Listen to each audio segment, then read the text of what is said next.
Au cœur de Buganda, près des rives du grand fleuve Nil, se trouvait un petit village appelé Kasana. Ici, une orpheline nommée Nambi vivait sous la main cruelle de sa belle-mère, Nagawa, et de sa belle-sœur gâtée, Zawadi. Tandis que Zawadi portait de belles robes gomézi et se régalait de millet et de plantains rôtis, Nambi devait faire tout le travail dur, aller chercher de l'eau au puits, moudre le millet et balayer la cour du lever au coucher du soleil.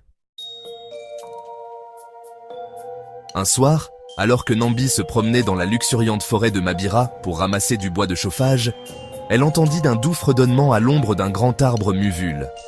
Là, assise sur un tapis tissé, se trouvait une vieille femme vêtue d'écorce, sa peau brillant comme le soleil du soir.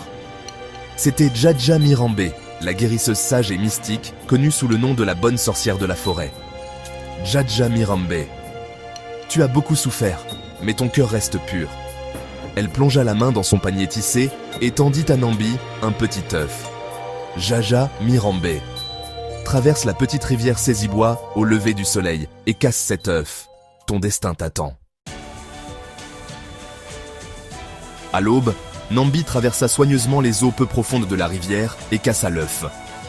À sa grande surprise, un magnifique village d'or apparut, avec des huttes rondes aux toits de chaume, des étals de marché animés et des tambours royaux annonçant son arrivée.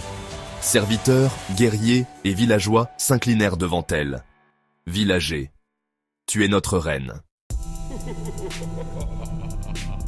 De retour à Kasana, la nouvelle de la fortune de Nambi parvint à sa belle-mère, dont le cœur brûlait de jalousie. Nagawa.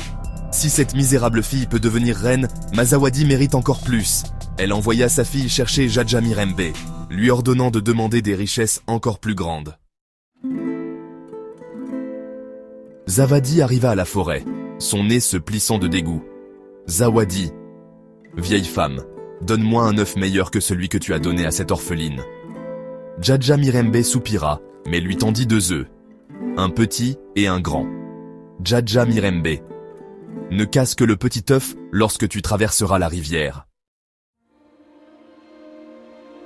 Avide de plus, Zawadi atteignit la rivière Sézibois et, ignorant l'avertissement, cassa le grand œuf. Soudain, la terre trembla.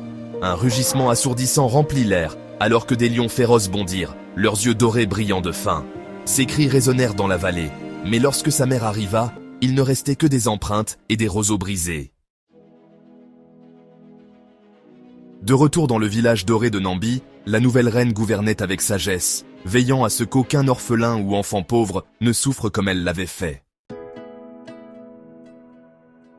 Et loin, dans les profondeurs de la forêt de Mabira, Djadja Mirambe souriait, sachant que la gentillesse avait une fois de plus triomphé de la cupidité. À partir de ce jour, les habitants de Buganda racontèrent l'histoire de la bonne sorcière et de la reine orpheline. Une histoire chuchotée sous le ciel éclairé par la lune, rappelant à tous que la vraie richesse vient d'un cœur gentil et humble. Merci de vous abonner, de liker, de commenter et de partager pour nous encourager. À la prochaine.